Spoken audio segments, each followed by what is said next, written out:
We are thrilled to be chatting with Ben Gillenwater, aka the Family IT Guy today. Ben is a 30-year cybersecurity expert and dad on a mission to help families navigate the digital world safely. Whether you're a tech-savvy parent or just trying to keep up, Ben shares tips every family can use to stay safer online.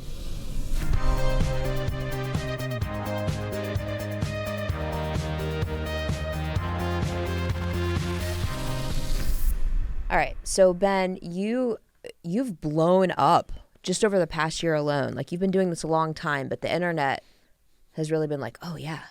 Yeah.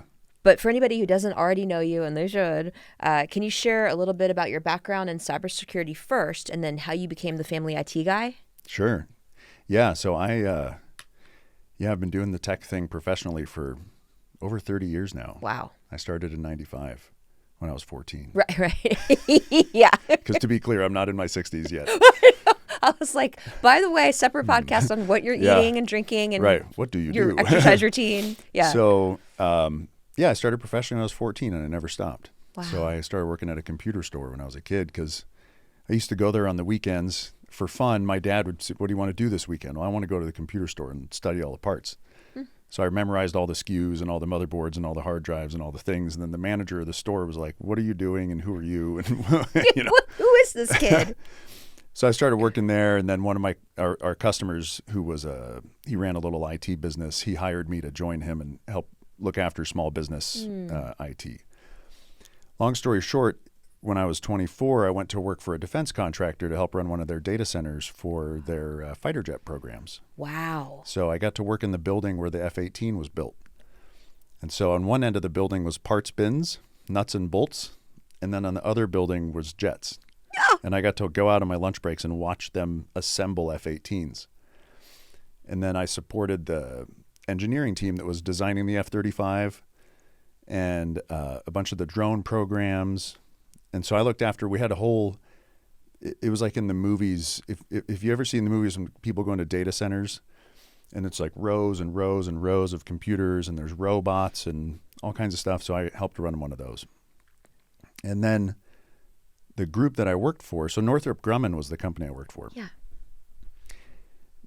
At the time, they were a $40 billion business. A quarter of their business was IT. Wow. So they did all the IT for the government. So for the Defense Department, the intelligence agencies, state governments, a bunch of companies. And so when I was 27, I became the chief technologist of that group, that $10 billion division. So I was the most senior technical advisor for this gigantic IT business when I was a child. That's really cool and terrifying. Yes, it is. That's right. And looking back, it's hilarious. It's 18 years ago. I was like, wow, I had no idea what I was doing, but I guess I knew enough. And so in that role, when I was the chief technologist for Northrop's IT business, I got involved in all of their major contracts. So anytime they needed help with something, I would go help. So I got to work with the NSA. I got to work with different parts of the DoD. I got to help with all these big companies like Toyota and Unical and all kinds of stuff. And so I got a really deep view into how technology works. And we had partnerships with all the big tech companies. So we had a big partnership with Microsoft and others where I got to see under the covers of like, what are their senior technical people doing? What's coming up next? And then I went to work for BlackBerry for a while. And then in 2012, I left BlackBerry and then I've been an entrepreneur since. Wow. And I helped my brother start a gym franchise. Nice. So I was the CTO for the gym franchise for a while. And actually, just recently, I've stopped doing everything, and now I just do Family IT Guy because I became a dad. And when my kid was 5, I fell into the same trap that everybody else falls into. I, on my own accord, gave him an iPad. I gave him YouTube. Yes. I gave him the things that said they had parental controls. And even though I knew what the incentives are for the businesses that make those products, I took for granted that their parental controls were effective. It only took me a couple of days to find out that wasn't the case. Right. And so within a couple of days, we took off YouTube because Right? Yeah. even though I had the settings where they were supposed to be, he was watching stuff that wasn't good for him. And then we put on YouTube Kids. So I'm like, okay. And then I took for granted that YouTube Kids was for kids. Yeah. It's not. Yeah. YouTube Kids at the time was run by a grandma. The Wait. CEO of YouTube, Susan, I'm going to mess up her last name. Wojcicki something. Yes.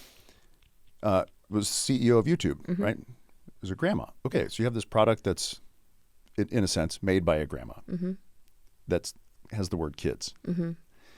He saw superheroes having sex with each other. Get out.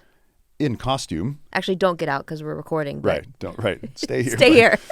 So he saw a bunch of he had nightmares for years. Oh, because of some of this stuff. I mean, like, but then it was at the same time so attractive. He wanted to watch the nightmare content, even though he was having nightmares about it. And so we took away YouTube Kids.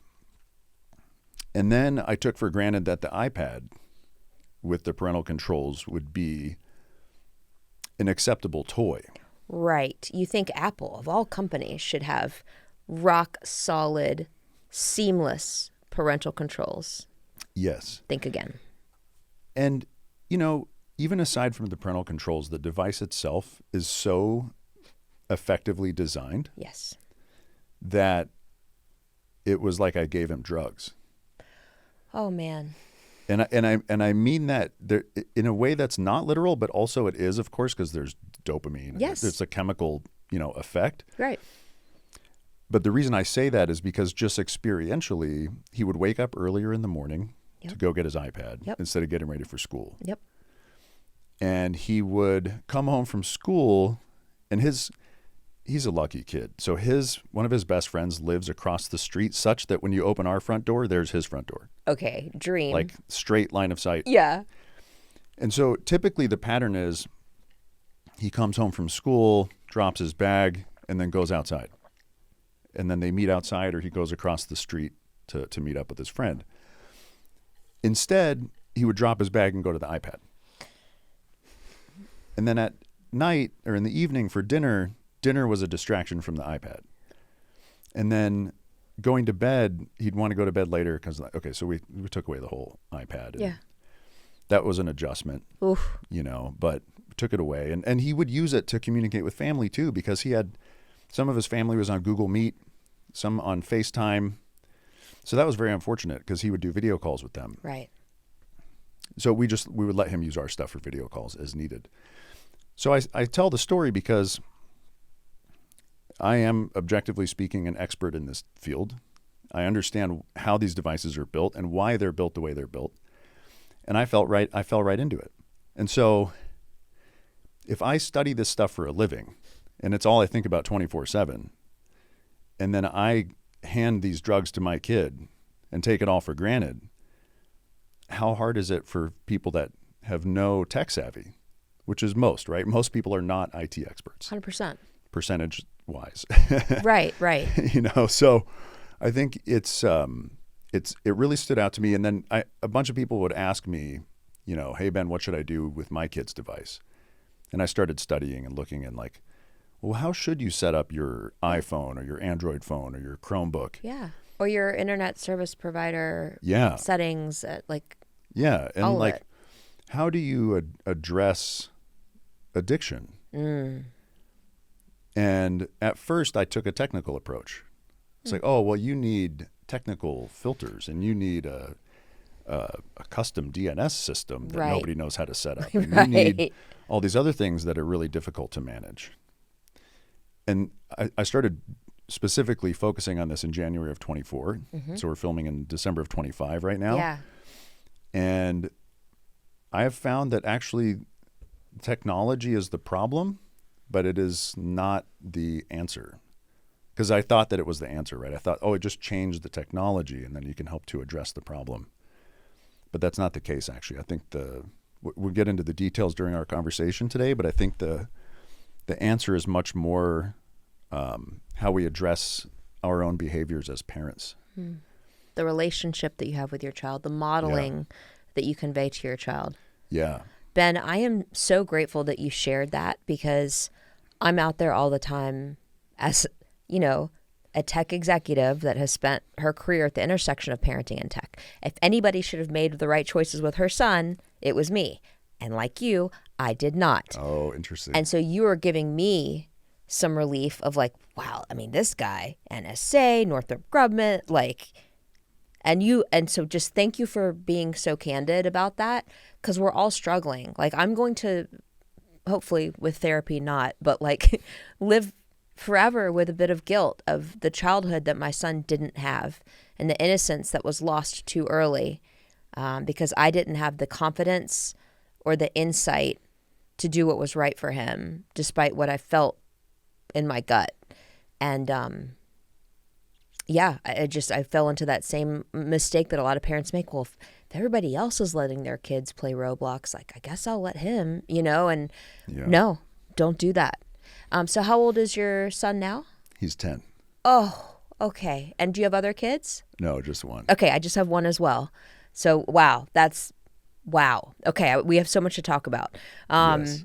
Now, when you first started posting, I think it was on Instagram, I was like, this guy's, we need to pay attention to him.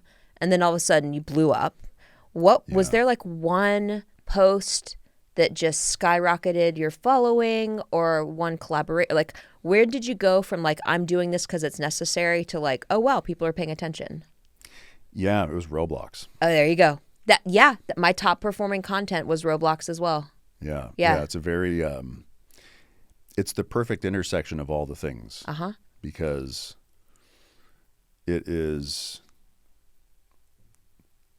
so I'd like to just put out there that based on your story, based on my story, based on everything I've learned and everything I've studied, it's normal to have no idea as to the minutia of every single detail of every single game and every single app and every single device. Right. And I knew nothing about Roblox before somebody asked me, should I let my kid play Roblox? Because I hadn't played it myself, and I haven't given it to my kid yet. So I went and looked.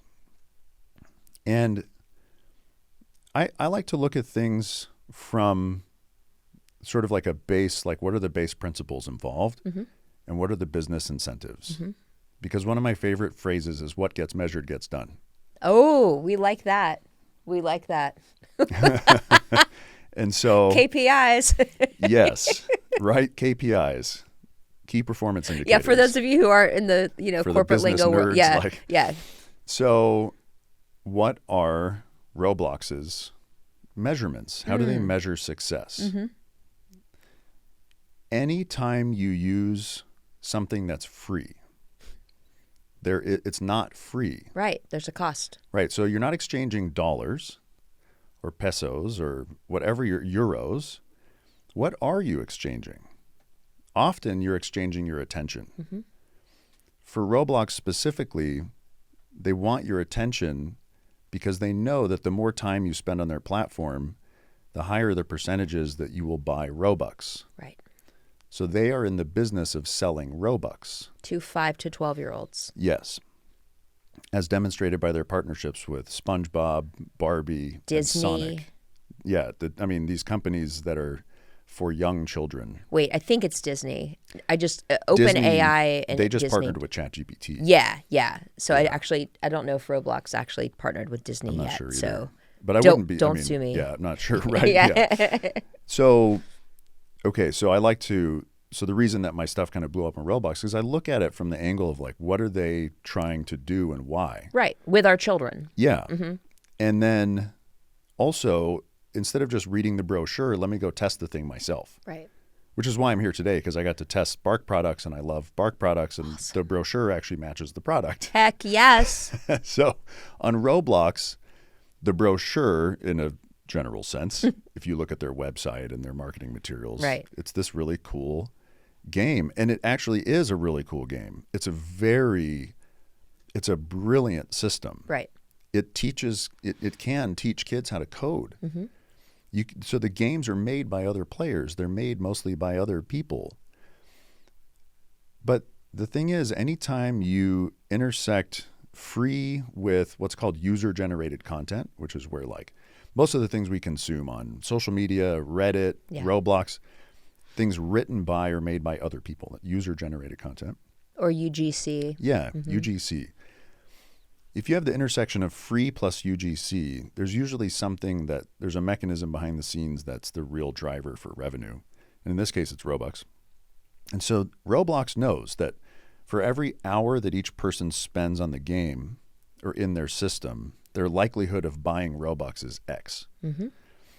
And then if you add, for every additional hour you get them to stay, the likelihood increases.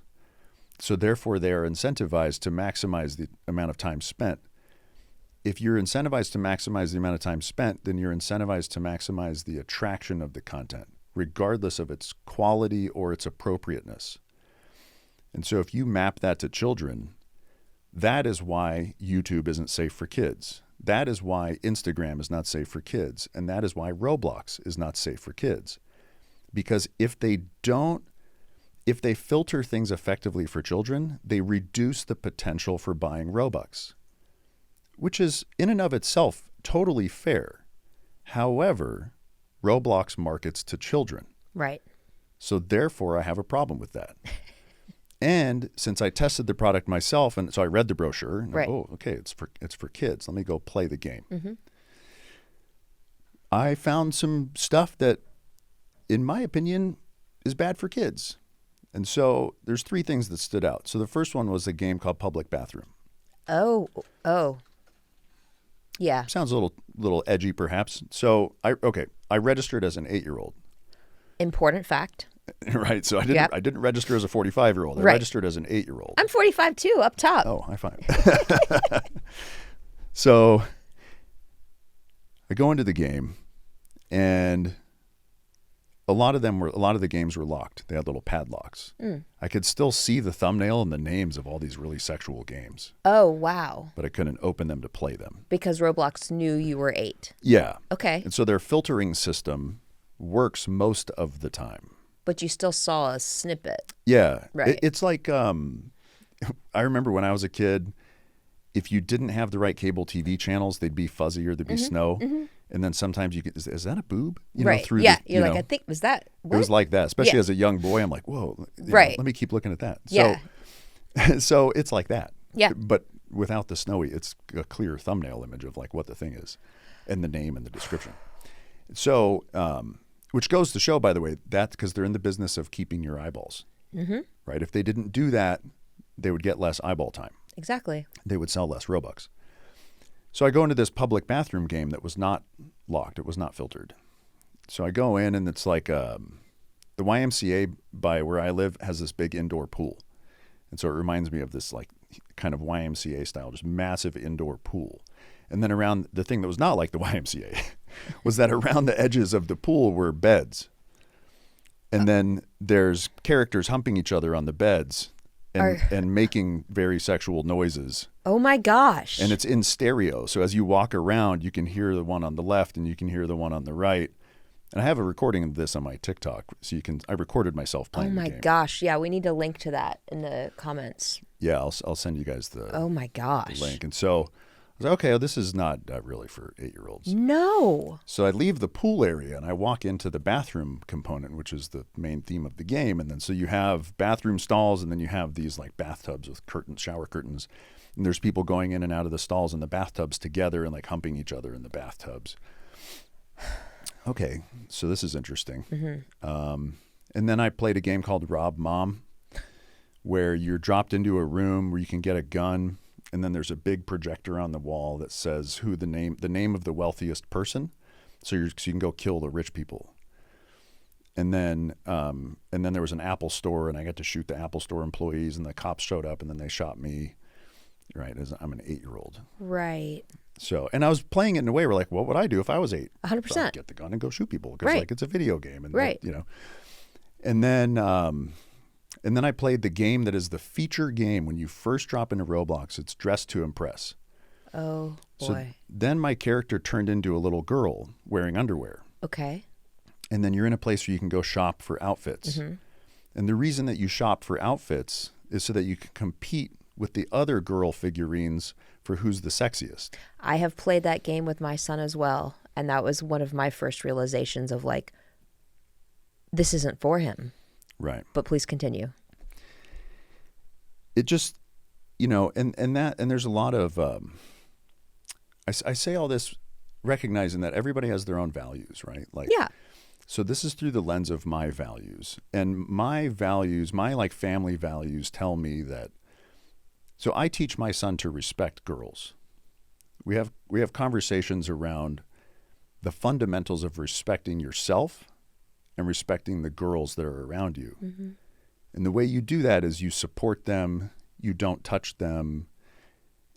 If it's your cousins or something, you can give them a hug or something, but like you respect them by respecting their person and respecting their space and respecting the value of their humanity and their brains and their minds and their souls. And this game was rating girls based on how sexy they are as little young girl figurines, which is against my values. That's so sick. Like, I don't think that's okay because even if my character, because I told it I was a boy, even if my character was a girl, the little girls in my life, my nieces, I want them to respect themselves too, that they're more than just how others rate them based on their sexiness or just appearance in general. Yeah. Like that's not what I want them focusing on. So anyway, so that was my experience with Roblox, and I started talking about that, and all of a sudden there's like, millions of views and tens of thousands of comments and all these things, and so I'm just on a roll. Like I just look at like what are all the things that kids are exposed to, and what are their problems, and how are these problems manifesting. And then what can we do to help the kids? The theme of my work is setting up kids for success. Mm. How do we set up kids for success? Yes. What path can we guide them on? Or what path can we show them? Right. What skills can we help them develop so that they can have positivity and love and knowledge and respect so that they can become free, useful, valuable, loving people? I mean, what you're saying is common sense, but we as a society globally have gone so far away from it. And we need more people like you speaking online to educate everybody on the fact that tech is a tool. It's a very powerful tool. Yeah. And we need to teach our children how to use it responsibly and not be used by it. That's right. You have built an online community for parents. We'll make sure that your handles and places are linked everywhere that you're watching and listening to this.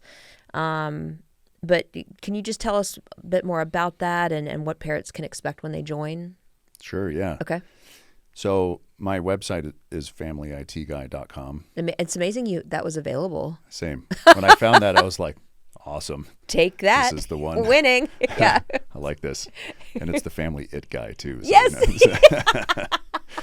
So the website is primarily free. So cool. I have a ton of articles and breakdowns and how do you set up YouTube Kids? How do you set up Minecraft? How do you set up Fortnite? What do you need to know about what stuff out there is dangerous that you should be aware of? Yeah. And then I have a very inexpensive but paid community where it's just to be amongst like-minded people, because I think community is one of the solutions. Mm-hmm. Is how do you surround yourself with people that are on the same journey? Yeah. So I have this community that you can find on my website. I've got, I even have a meditation app that I built recently. Okay. Just for this purpose. Okay. Because I think part of the answer is stillness and boredom. Mm-hmm. And how do you embrace the internet is chaos? Yes. And so the antidote to chaos is stillness. Calm. But you have to practice stillness. Mm-hmm. And all of this stuff takes practice. It all takes effort. Because similar, like what we're talking about with these software systems, where they're free, but they're not really free. Right. So actually nothing is free, right? The best things in life have costs. Mm. Freedom is expensive. Yep. Time is expensive. Attention is expensive. love is expensive. We have to invest our energy and our passions and our own time and stuff into those things. Yeah. And we have to start by investing in ourselves, because you can't help your kids unless you help yourself first. That's right. And you mentioned, leading by example, modeling. How has your tech usage changed as you're trying to model a healthy relationship with tech for your son? That's a great question. I've had to really take it head on. Yeah. There's times in my life where I look back. I remember explicitly when I was in my 20s, I was at one of these open air concerts in the summertime. And I was amongst some friends, and I was on my BlackBerry the whole time. Yeah.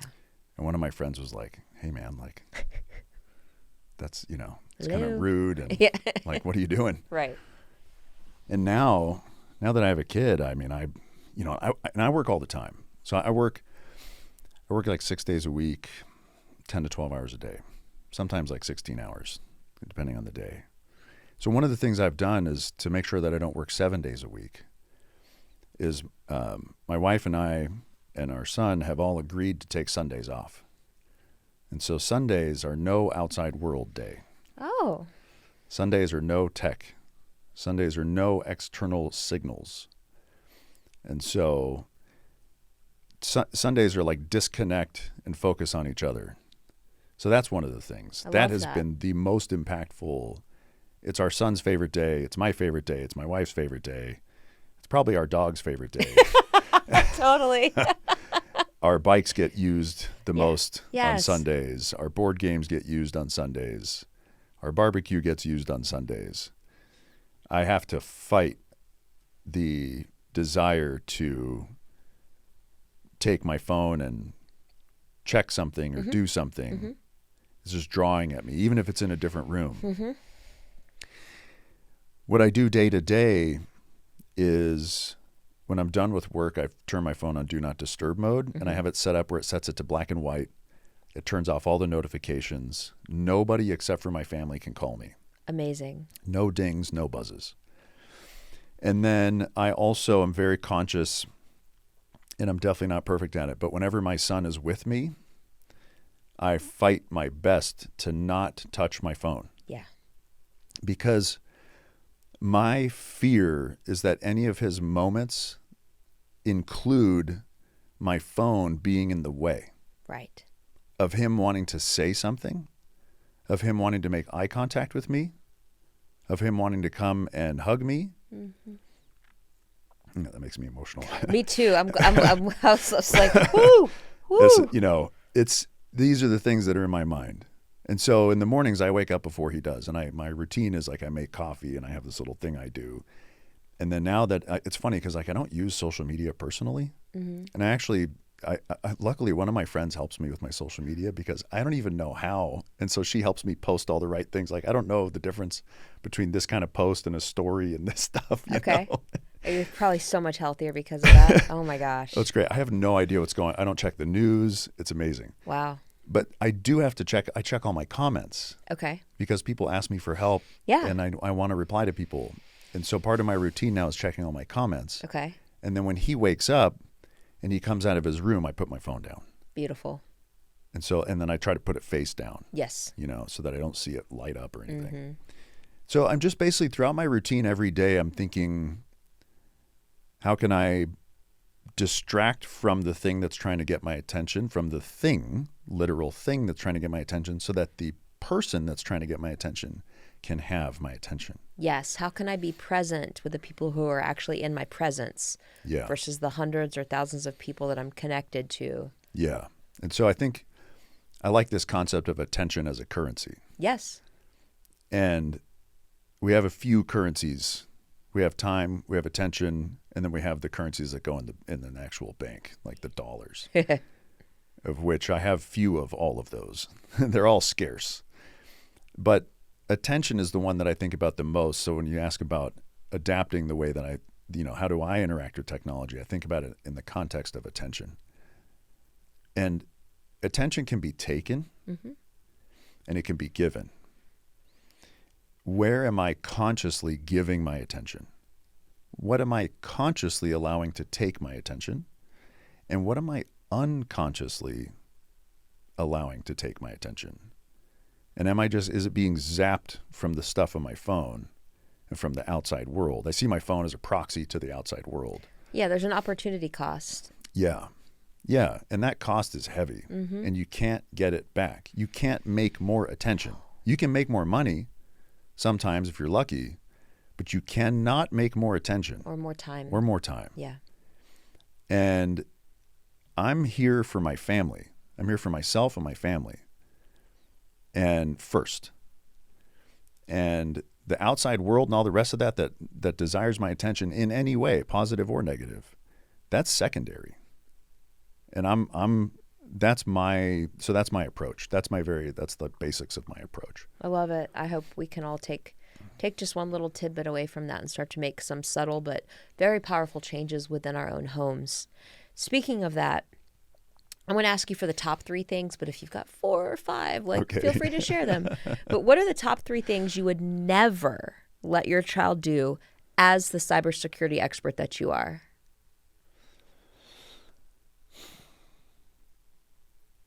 Yeah, I mean, the never thing is interesting because it's an absolute and it's difficult. So I'll tell you the things that I would try to help them understand of what they need to avoid. Cool. Number 1 is anonymous online chat. All the chat systems that exist and all the big games and on the social media programs. It makes me sound old, doesn't it? Social media programs, social media apps. Like I said, I don't use this stuff myself, so I know how they work. I know what they are, but you know the dangers. Yeah. So if the fact of the matter is right now, there's a couple of unfortunate facts that we'll probably talk about today. This is one of them. The current state of affairs is that when you give your kid access to a chat system that has strangers on the other side, there's a bunch of people that mean them harm. Right. That you're connecting them to. So there's 2 types specifically. There's sexual predators and there's criminal networks, both of which are looking to actively exploit children specifically. The sexual predators are looking to exploit all different ages and every child that they desire to. And they don't hang out by the park in a white van and risk getting arrested.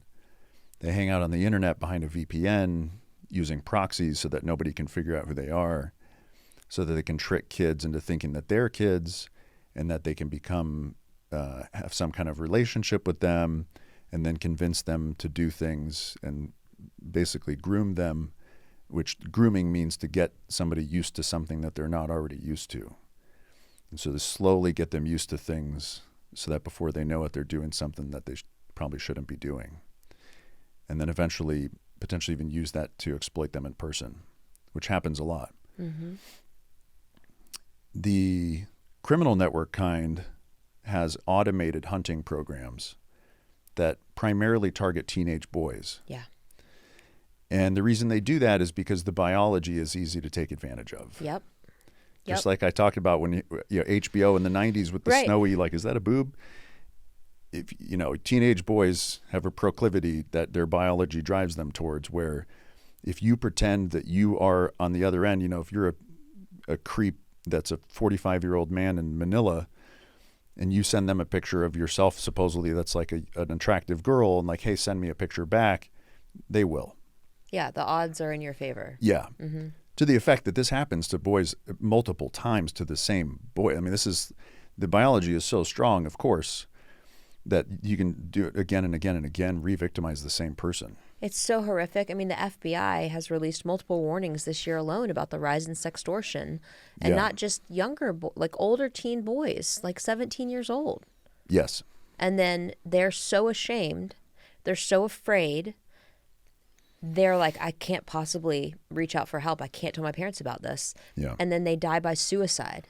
Yeah. They would rather die by suicide than talk to their parents or a law enforcement official to get the help they need. And that is heartbreaking. Yeah. It reminds me of the story of Jordan DeMay. Yes. From Michigan. Yes. I believe he was 17. Yeah.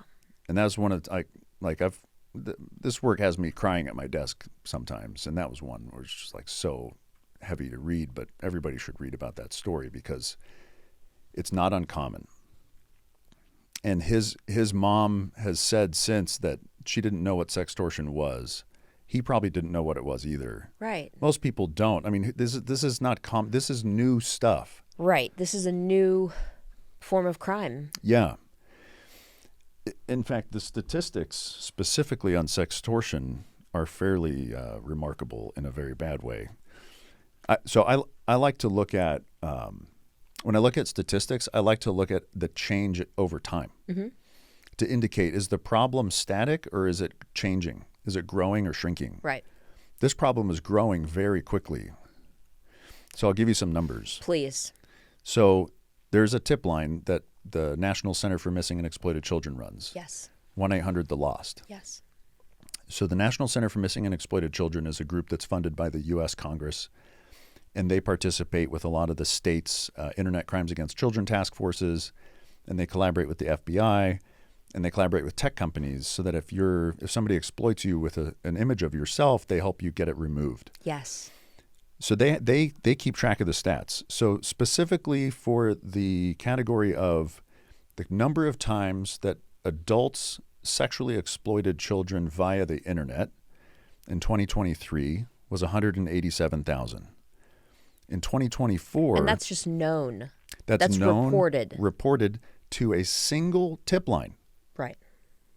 Because not only because how many people know about sextortion? Not very many. How many people know about the National Center for Missing and Exploited Children and what their phone number is Right. and how to contact them? Less than that. And that's a thing you could do when you've just experienced an emergency in your family. And you're in crisis mode. Yeah. Right. Even if you call the police, they may very well not know that, like, oh, you should go call these people, right? So this is a subset of the actual number. Yeah. And how many get reported? Most are not going to get reported, I would guess. So 187,000 in 2023. In 2024, the number increased to 546,000. Wow. 100,000 of which were AI generated, which means that those kids didn't even get tricked into taking a nude photo of themselves and sending it to a stranger. The stranger used a photo of that kid, a regular photo, made it naked, and then extorted the kid using that. Which is a strong reminder to all parents, and I've done this myself, do not post pictures of your family, of your children online, at least not publicly. Yeah. Friends of friends, private mode, close friends. But when in doubt, just text it to grandma, right? Yeah. You don't need to be making your profile photo on Facebook, for example, your kid's school photo. Right. Or your family Christmas photo. Let's not do that anymore. It is so easy for anyone, bullies or predators alike, to take your child's likeness and manipulate it into things that are bad and can hurt them. That's right. And it's I mean, of course, it's so extremely unfortunate because what a beautiful thing to share your family with all your friends and your community and your people that you think, and even the world. Look how proud I am of my kid over here. Look how beautiful my family is. Yeah. In 2025, we're going to close the year at about 1 million. Oh, Ben. I mean, on one tip line. On one hand, I think there is a growing awareness of the tip line, so more people are reporting. Right, yeah. But that's not all just a rise in awareness. That is a rise in occurrence. That's right. That's right. I mean, so the hunting process is automated for the criminal networks. All the major criminal networks in the world have pivoted to using this because they generate money from it. Yes, they do. So they extort the kids for money. They have the kids buy an iTunes gift card, and then so iTunes gift cards are like your international currency for whatever reason. And it's a thing. So it's like, hey, send us $200 of iTunes gift card. And then you do. And now that you did, now you need to send us $300. Now you need to send us $500. So they generate a lot of money this way. And so online chat is the first one because I think you wanted the top 3, right? So online chat is number 1 because that is actually, there's direct physical harm that occurs either one-to-one with the person doing the attacking or with the predator or based on the kid actually hurting themselves. And that's how they tie into self-harm cults like 764. Oh my gosh. So that's like, we should actually talk about that as a separate thing. So Yeah. maybe we'll table that for a minute. Okay. Yeah. We'll put a pin in 764 and come back to it, But online horrific. chat is dangerous. Yeah. Online chat, that's the first thing. Yeah. Of the top 3 maybe things that you would never let your child do as a Yeah. cybersecurity expert. That's right. The second one is exposure to addictive algorithms, also known as endless scroll, bottomless feeds, social Doom media. scrolling. Yeah. Anything that if you scroll and scroll and scroll and it never stops, that's an algorithm Yes. in the context of this conversation. Right. And if you encounter an algorithm, that is dangerous for your kids. Now, why is that? The reason is similar to what we're talking about with Roblox. The incentives for the companies that make products that are driven by algorithms, Yep. like Facebook, Instagram, TikTok, Snapchat, YouTube, Sora, the new OpenAI video generation, social gosh. media nightmare. Their incentives are to maximize eyeball time. Yep. Because all of those companies are not tech companies. Those are advertising companies. They, in just 2022 alone, the largest social media platforms generated around $11 billion in ad revenue just from children. Yeah. There's big money, Yeah. big business. Please continue. Right? Some of the biggest money that there is. Yeah. I mean, Google is an advertising company, right? I mean, Yeah. and they make, like YouTube is one of their products. They leverage their advertising surveillance infrastructure across other things too. But in the context of like, what do you need to make sure that your kids don't touch are products that are algorithmic and like driven to maximize exposure and maximize eyeball time. Right. Now, the reason that is because in order to maximize eyeball time, you have to maximize the mental attachment to the product. And the way that you do that is you drive people down what you could call like a rabbit hole. Mm-hmm. And so, for example, one of the Facebook or Meta whistleblowers that spoke to Congress recently talked about one of the things that Instagram does. So if you're a young girl on Instagram and you post a selfie, but then you cancel the post, it signals to their system that you're feeling bad about yourself, which signals to their advertising network to show you ads for diet pills. And a lot of young people, young girls are getting driven down into these like anorexia rabbit holes. Yeah. Disordered eating and body image related issues Yeah. are on the rise per our annual report data. Yeah. I mean, we know why. Oh, yeah. Yeah. Yeah, I mean, Bark has a unique insight into this. Right. Based on the analysis that you guys have. Now, I'm already like feeling emotional because just what I'm about to say, but I have to say this. Okay, the algorithm problem manifests itself in literally the worst ways. Oftentimes we talk about them in the context of anxiety and depression. Mm-hmm. Now the thing is that, well, that's true according to any teacher, psychologist, anybody you talk to that studies mental health in children will tell you that is anecdotally true. But if we're to look at change over time in statistics, we don't really have good data on anxiety and depression because there isn't a globally uniform way of measuring and reporting on anxiety and depression. So I wanted to see for myself, like, what does this really mean? And is the problem, are we just learning more about what's already been happening for a while, or is there actually a problem that's growing? Something that is measured very well is death. The World Health Organization operates a mortality database that they have on their website that you can access for free. And they categorize cause of death, and they even subcategorize. I won't even talk about the subcategories because it's really dark, but they categorize, for example, self-inflicted death. Yeah. So I pulled the data for the U.S. And I've pulled age 0 to 39. Mm-hmm. And they break them into 5-year groups, 0 to 4, 5 to 9, 10 to 14, and so on. And I pulled for boys and girls. And I said, okay, what percentage of deaths each year since they started gathering data in 1951 all the way to 2021 were self-inflicted? And what is the change over time? So in 1951, for example, if we take 10 to 14-year-olds, about 1% of deaths were self-inflicted, which actually in and of itself sounds high. It does. Because these are young children. Right. My son is 10. Like, to imagine such a thing, But the data shows about 1%. In the 80s and 90s, that same age group rose to about 5%. 1 out of every 20 children of that age group that died in the 80s and 90s were self-inflicted. Like a 5x increase. Wow. For whatever reason, whatever was going on at that time. It stayed at about those rates, and specifically ages 10 to 24, generally, out of all the ages I pulled, ages 10 to 24 had a remarkable change, specifically between the years of 2007 to 2019. Yep. I have charts on my website. There's an article called Digital Danger Zone on my website that people should look at. And you can see all these charts.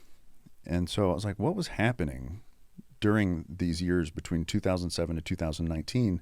And you can see when you look at the charts, the graphs go up and then up and then up. They have these bumps to them. The bumps generally correlate to the release of each new social media platform. Oh my gosh. To the effect that in the 80s and 90s, it was 1 out of 20. It was 5%. In 2019, it was 1 out of 5. It was 20%. And of children. Yeah. When I started working at Bark almost 10 years ago, the fact that suicide was the second leading cause of death in children in this nation just floored me. I found that out, and I think I had to take the day. I was like, wow. And every single day we're sending between 85 and 100 severe self-harm or suicidal ideation alerts. These are children that aren't just like thinking about it. These are children who are in imminent danger. Wow. And of course, we aren't protecting every child across the nation, so those numbers are probably higher. Yeah. And also to send a bark alert to a family, and sometimes we'll hear back from this family saying, your phone, your watch, your app saved my child's life. Thank you. We were able to get them the help they needed. We had no idea they were feeling this way. It's the work that our entire team is doing is so important. And there's so many more issues that we send alerts, not just suicide and self-harm, but the fact, to your point, that it has increased exponentially. And we can point to the technological advances that have fed that epidemic. And yet the entities responsible for it cannot currently be held liable or accountable for that is a problem. Yeah. Yes, it is. And that's why it's so impactful to have conversations like this. Yeah. Because we started off the conversation talking about the things that I took for granted. Mm-hmm. The things that we're discussing are all brand new. To be a parent of a human has a new category now that never existed in humanity before, prior to roughly 2007. Right. That new category is addiction to technology. We don't know how to deal with it for ourselves as adults. And we definitely barely know what to do for our kids, which is why we're sitting here talking about it. Right, because we have to act. I think that this is one of the biggest crises in human history. I could not agree more. This is not, I don't know what the word is. There are things that people worry about that they don't need to worry about. Yeah. This is, I think, the biggest public health crisis in the globe. This is the biggest experiment that has been done to humans, particularly children. At what point would any of us say, yeah, take my kid, take their mental health, take their physical health, and just let's see what happens. For the next 15 years, you just do what you want and make money off of them. Yeah. We would never do that, yet we are doing that. Yeah, and we're all we've all fallen into it ourselves, and the kids are falling in right behind us. And so that's why it's most important to focus on our own relationship with technology first and not take it for granted. Yeah. And realize that, like you said, there's a lot of problems that you can brush off. Yes. Everybody's got a problem to share. Yeah. Everything's out Life there is trying hard. to get you. Nowadays, like your food's trying to get you, your water's trying to get you, the protein powder you're using has lead in it. Lord help me. Yeah, right. The baby formulas and all the things. BPA, whatever. But if you expose your kids to algorithms, you're putting them at a severe risk of highly damaging mental health issues. Right. And it's not just Ben and Titania that are saying this. The U.S. Surgeon General, the nation's top doctor, said social media needs a warning label just like cigarettes. Ask any pediatrician in the nation how many more children are being brought to their practice for mental health concerns. Not the fever, not the cold, not the broken arm. Mental health concerns. I'd say it's about a 30% increase, or 30% of their patients are now presenting to their offices for mental health issues as a direct relation to their screen time and social media use. Ask any ER physician, pediatric ER physician, they'll tell you over the past 15 years the amount of children that have arrived at their ER with either successful or unsuccessful suicide attempts have skyrocketed. We have enough data to tell us beyond a shadow of a doubt what we need to be doing differently to better protect our children as parents and as a society. And it's time for parents to wake up and start paying attention and do the right thing. And we're telling you this not to judge you, but as two parents who have worked in tech and have made mistakes of our own volition. And we wish we could go back in time, not to speak for you, but I bet, wish we could go back in time and do some things differently. We can't. We cannot go back. All we can do is sound the alarm using, ironically, social media as a tool to educate and hope enough people pay attention. Yeah, and I think I'm glad that I've experienced the problems that I have, and I'm glad that my kid got to go through it too, because if he had not, and if we had not, they would have been worse in the future. Interesting. So these problems are getting worse with every day that passes. And I think that failure, in a sense, is the best teacher. Yes. You have to fall down in order to get back up and learn about how you fell. Resilience. And I love teaching kids about that. I love, my kid has his legs are destroyed because he's fallen down so much, and awesome, man. Get up and do it again. Bruises, cuts, sprains, all of it. As long as we're still here talking about it. Right. And these statistics indicate that a lot of kids aren't. But what Ben is not saying, if I can speak for you, is just let your kid have unfettered access. We're not talking about those sort of mistakes. That's right. Because there's some things you can't unsee. That's right. And that can harm your heart and your mind for the rest of your life. That's right. Now, correct. If I could go back and say, would I have chosen outright to expose him to those things, knowing what I know now? No. Right. The reason I bring up that failure can be useful is because there are 5 billion people in the world on social media. And so almost everybody listening to this conversation can probably relate to, wow, maybe if I could do it again, I would do it differently. Right. But here we are now. And so from this point forward, we have to embrace the fact that the stuff that we have access to that attracts our minds, that is free, is not free. It is the most expensive for our kids. Mm-hmm. It's very expensive for adults because you can't get back your attention. You can't oftentimes get back your mental health.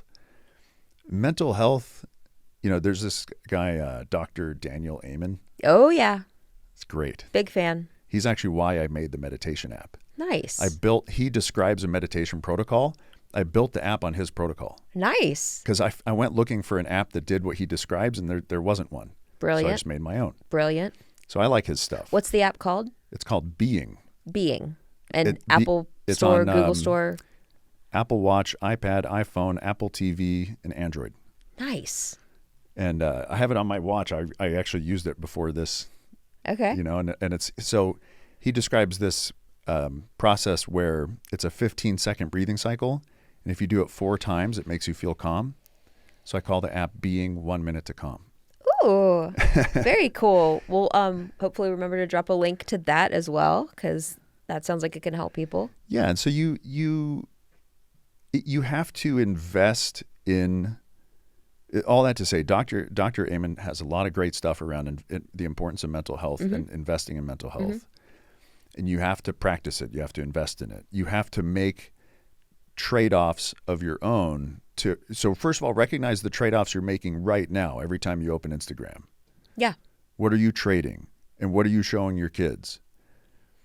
And then make the explicit trade-off of not using that thing, which is very difficult. Very hard to do. These are addictive substances. They are built by the world's best addiction experts. Yeah, our leading scientists and behavioral experts and PhD in psychology and human behavior. The best of the best. Right. The best software engineers with the best psychologists and the best psychiatrists are making things to addict you on purpose. So it's not easy. It's not supposed to be easy. But the best stuff is not easy. The best stuff is hard. And so if you value yourself, if you value your mental health, if you value demonstrating to your kids a healthy way of interacting with technology, then one of the things that you can and should practice is separating yourself from your technology. And you alluded to it earlier, basically demonstrating to yourself that you can control your tech as opposed to it automatically by default controlling you. Yeah. Because if you think about your behavior patterns and how many times you pick up your phone and how many times it dings and buzzes and how much time on the clock it takes from when you look into it to where you look up and how often that is per day, which the phone will tell you if you look in the screen time settings. Yeah, it's I do not like reflecting on that because it's like, wow, they could have done so many other things during that time. Now, granted, if I'm working, right, answering emails, taking phone calls, that's one thing. But just passive time. Yeah, there's definitely nuance. Yeah. So those are 2. Yeah, those are 2. So hold right there. We've got number 1, we got number 2. What's number 3? And again, we're talking about the things you would never let your child do as a cybersecurity expert. So number 3 is AI. Oh, I'm so glad you said that. Please expand. Okay. I'll say the quick part up front. Okay. Never let your kids use AI alone. Plus Never, 1 to that. With no nuance and no exceptions. Right. Do not let your kids use any product that is powered by a large language model, which is all the current, like the chat bots. Do not let them use them alone. These things are also incentivized to maximize exposure. Yep. For various reasons. There are horrific stories of the outcomes that have already occurred. So ChatGPT is like the most popular software product in history. I can't remember what the timeline was. It didn't take them very long to reach 1 billion users. And then their Sora app actually grew even faster. But everybody should look up the story of Adam Raine. Raine. He's a boy who committed suicide. Yeah. And he was chatting with ChatGPT about his thoughts and his desires, which included telling his mom so that she could help him not do it. And the transcripts from his ChatGPT logs indicate that ChatGPT convinced him not to tell her and that he doesn't owe her anything. It's horrific. It's absolutely horrific. And yet, ChatGPT is still allowed to operate without ramification. Yes, because of the bad PR, and hopefully because people that work there have a sense of decency, implemented some parental controls now based on this, but it shouldn't have come to that. And their parental controls are garbage, by the way. Well, there's that too. I tried it myself. I'm sure you did. Total nonsense. Yeah, it's smokescreen. I have yet to see meaningful parental controls from anyone but Bark. I mean, it's rare. Yeah. And that's very disappointing. They could do better. They could ask their own system how to do better. Yeah. And I mean, it's because we operate on quarterly financial cycles. And so the entire structure of our investment system as a society requires short-sighted thinking. And then if you don't operate in that way, if you operate with long-term thinking, then you get fired. Because if you're the CEO of a public company and you don't maximize shareholder value, then you're not doing your job. So the board will fire you and get somebody that will. So AI should never be used by kids alone. At the same time, every adult should maximize their education and awareness and exposure to AI with two things in mind: maximum skepticism and, where possible, critical thinking, which, in a joking way, is in short supply, it seems. I do know. That's hard. Not everybody has that. And one of the reasons is because our minds are so distracted, because of the chaos, because of the lack of stillness. Because of the brain rot. Yes. And this is by design. This is not blaming any individuals. This is the way things are right now. Yeah. Is our brains are so busy and distracted with all the chaos that we're not thinking deeply. We're not taking the opportunity to practice deep critical thought. But these AI systems, they are very, very fancy word matching machines. And so what they do is they do what our brains do. So the neural networks in our brains operate similarly to the neural networks that power these AI systems. Mm. So if I say the word to you, coffee, what do you think about? My coffee that I have sitting right here and how bad I want it. Okay. So there's a bunch of words that you just said. Mm-hmm. There's themes. Mm-hmm. Those words and themes have other words and themes that are attached. Mm-hmm. There's a network in your mind that has synapses that connect all these things together. Yeah. Pleasure, comfort, nostalgia, smells, tastes. And those are connected via electrical pathways. And the pathways that have the least resistance are the strongest connections, which are the ones that come to mind first. Mm. And so the AI systems do the same thing. And so when you chat with the chatbot and you feed in words, it goes into its neural network and sees which ones have the strongest mathematical connection. Instead of an electrical connection, it's a mathematical connection. And then it comes back with words that match those, that the way that they're connected in the materials that it has studied. So these systems go out and read all the words on the internet, for example, and the ways that other humans assemble words. And that's how they draw strengths of different attachments to different words and concepts. And then when they reply back, they're just, it's a fancy math game of like, well, here's words that are supposed to go together according to what other people have connected.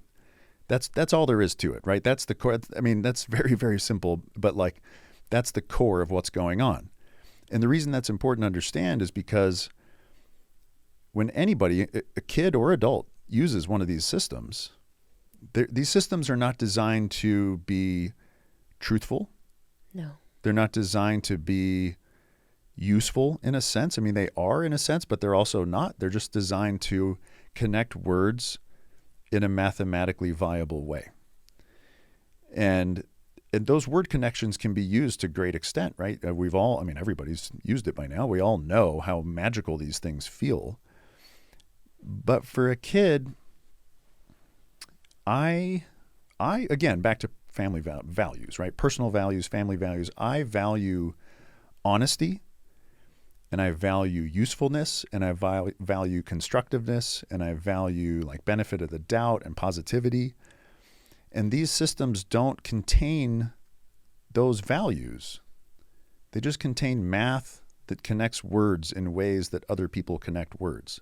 Well, not only that, but there's also I'm going to say phenomenon of sycophancy, Yes. which is a fancy word for basically saying these chatbots, this AI system is prone to excessive agreement and flattery of the individual using it, not prioritizing honesty, but to mirror the user's beliefs, which is really harmful, especially for children who are in distress or searching for reliable and credible health information. So there's a lot more to AI than just let me type in some info and get straight facts. There's hallucinations. Yes. It's and in the worst cases that we've seen with children that have died by suicide, I would say there's something darker there beyond just math and science, because I think so too. It's not okay. I think so too. I actually completely agree. I try to take I'm a tech nerd, so I try to take a real tech nerd approach. Data. Show me the data. But right. My gut tells me that there is something, I'll just be frank about it. I think there's something evil going on. And I think that when you expose kids, there's a psychological nightmare that's attached to these systems. You speak of evil, which reminds me we should talk about 764. Yeah. That is evil. It is. It is absolutely evil. It's a network, global network, encouraging children to harm themselves, harm each other, harm their pets, harm their parents. Mm-hmm. That's not just an algorithm. That is evil. Yeah, that actually is literal evil by design. Yeah, it's demonstrative of how when you break a lot of people, then we start to break each other. Yeah. And then kids doing it to each other. So it's the worst kind of pyramid scheme, where kids are leveraging other kids to leverage other kids to leverage other kids. It's horrible, and because we have, as a society, desensitized our children to violent, graphic, sexual content, their internal compass that says, hey, this isn't right, is a bit muted. And it's horrific. It's terrifying. And so please don't think that this is just something that we're talking about for clickbait or shock value. Back to the FBI, they have released warnings about this network and that parents need to pay attention. Yeah. Yeah, I interviewed a dad, this guy Jason Sokolowski. His daughter Penelope committed suicide because of 764. And that's a heavy one. That's a 3.5 hour interview where, goodness gracious, when we were done, I literally went and stood in the river and just like stood there. I mean, right? And I cried and just like, it's horrific. It's really, this sweet girl, Penelope, was just leveraged into, like, so she actually thought, they convinced her that if she didn't do this stuff to herself, that they would kill her parents. She was trying to protect her parents and had to hurt herself in order to protect them, which of course wasn't the objective truth. But these people do go to people's homes to find them and hurt them. So this is like the darkest stuff that you could ever imagine. And the thing is, it happens via exposure to chat systems. If you expose your kid to a chat system, you are exposing the worst forms of evil to your kid. Let's make that more real for parents, a chat system. I'm a parent. I'm listening to Ben and Titania, and I'm like, okay, where can my kid access a chat system? Roblox, Fortnite, Minecraft, Snapchat, Instagram, TikTok, Facebook, Sora. YouTube. YouTube has... in the comments. You have communication through the comments. Basically what it comes down to is, if historically, the approach to tech has been, and it's not been that long of a history, but historically it's been allow access to anything, and then if a red flag pops up, go and remove that thing. That's in the tech world, we call that a blacklist approach. A blacklist approach is you have access to everything except for a few things. The flip side of that is what's called a whitelist approach, where you have access to nothing except for what is specifically given access to. And that is the approach that needs to be taken. So that before your kid accesses a thing, you should go and see, does it have chat and does it have an algorithm? If it has either one, that is a high-risk scenario, and proceed with caution. Ideally, don't proceed at all. And definitely don't let them use it in their bedrooms. Oh my gosh, yes. No connected tech behind closed doors in the bedroom. If you're fortunate to have a basement or an attic, don't put the tech there. Keep anything in the common areas of the home. Yeah, because that's actually the one thing. Because you asked me for three things. Mm-hmm. If the question, and just throw it out there, if we're going to do just one thing, it's no tech in the bedrooms or the bathrooms. All the tech needs to be in the common areas of the home. The bedroom should be a place of solace. It should be a place of disconnection. Mm-hmm. It should be a place of, fortitude and calmness. Mm-hmm. And those devices are the opposite. All the systems that exist on those devices are the opposite. All the worst stuff that happens, all the things that we're talking about, happens late at night in the bedrooms and the bathrooms. 100%. 10%, over 10% of bark alerts are generated from activity happening between midnight and 6 a.m. These things are happening while we're sleeping and while our kids are supposed to be sleeping. We need to wrap. All right. But before we do, and I know we'll be talking more about this online together, you were able to test out the Bark phone, the Bark watch. Why did you love it? What stood out to you? Just any anecdotes about that? Yeah, first off, I always look, like I said, does the product match the brochure? Does the marketing match the actual? And it does. Good. And so I developed my own rubric. I have like 147 requirements that I made for myself of like what a system should have. If I were to build a system from scratch, what would it do? What do parents need? What do kids need? What should the system function like? Does it respect privacy? All this kind of stuff. And then I go through and I have certain ones that are critical. Like some are nice to have, some are must have.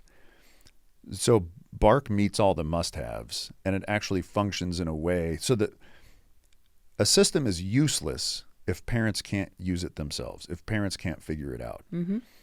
And so my thing I look for first is what's the experience of the parents, and is it high friction or low friction? So the Bark product is a low friction product that is accessible cross-platform. So regardless of the type of the device that the parents have, the kid can have a Bark phone because the Bark phone is an Android phone. Mm-hmm. Typically, you have to stay within the same ecosystem as a family. Right. If the parents have Android, the kid gets Android. Mm-hmm. If the parents have iPhone, the kid gets iPhone because the parental controls are ecosystem specific.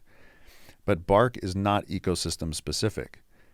So for the parents. And so like I have an iPhone, but I was able to test the product and install the parental control suite on my iPhone and then manage the Bark Android phone. It's amazing. And I think I have come to grips with the fact, if you had asked me 2 years ago, would I want a monitoring system surveilling my kids' activity and communications online? I'd have a really hard time. I'd have to really think, and I'm not sure what I would say. Fair. Now that I know the actual objective status of the dangers, and that suicide is the second leading cause of death for kids, and that mental health is rampant, mental health problems are rampant, the state of affairs is so bad that I think you should have a monitoring and a surveillance system for your kids. But then when you do that, monitoring and surveillance is very time consuming, to the effect that if you have a full-blown spy system where you can see everything they do, you're actually not going to see any of it because after the first couple of days, you'll go like, this is too much. So like, overwhelmed. what am I I can barely read all my own text messages. Right, Now, right. They've got 145 text messages about Pokemon. Like, I can't read all that. No. And so I like how Bark uses AI, and it's ironic in the context of talking about AI, but there's ways to use it For and good. This is one of the ways. Yes.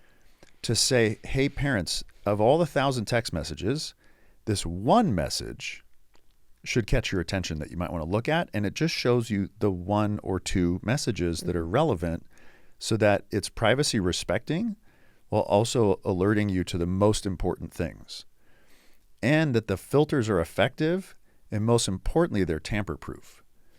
So the tamper-proof thing is not common. Right. But the mechanism that Bark phones use is such where it embeds itself deeper in the system, which is one of the reasons why you guys sell it as a device. Exactly. Because you have the app, which is powerful, but not as tamper-proof as when you buy the device, because it's baked into the device. 100%. That was such an amazing day when we launched the Bark phone, because we knew how many more children would be protected in a comprehensive way without the hair pulling that came with Apple and Bark app and And the right way to do it is when the kid tries to make a change on the phone, it does not allow the change. It asks for a passcode, and the passcode is randomly generated on the parent's phone so that the kid can't memorize or steal the passcode because it changes every time. And the parents have to generate it on their phone, which is the correct way to do it. Like, we need to get you in a room with our engineers. Like, there would be so many wonderful conversations. They're definitely an amazing team that built tech for their own kids. Yeah. So, I mean, I used to look after the largest BlackBerry deployment in the world when I worked for Northrop. We were their biggest customer. And then I went to work for BlackBerry. And so I understand what it means to control devices. Right. And to monitor devices and to facilitate tamper-proof, high-security controls. BlackBerries at the time were used, like President Obama used a BlackBerry. Yeah. So I understand what it means to have tamper-proof controls and which mechanisms are required. And Bark has the correct mechanisms so that the kid can't override it, because kids are smarter than we are. And so it is an effective tool in a very dangerous world, and if you're going to give your kid a device that has internet access, you should take a whitelist approach, and you must use tamper-proof controls.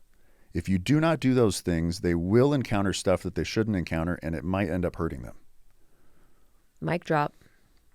Ben, is there anything else that we did not cover that you wish we had covered today or want to close with? I'd like to close on the importance of self-responsibility. Okay. That is how we address this. The industry is not going to fix itself. Our quarterly financial cycles are not going to change. This stuff is going to keep getting worse. I'm not trying to be doom and gloom, and this is a lot of dark stuff here, but the fact of the matter is that it is getting worse, and it's not going to stop. The only true answer is self-responsibility for ourselves as parents and teaching our kids the skills of self-responsibility so that they can navigate this on their own when the time comes.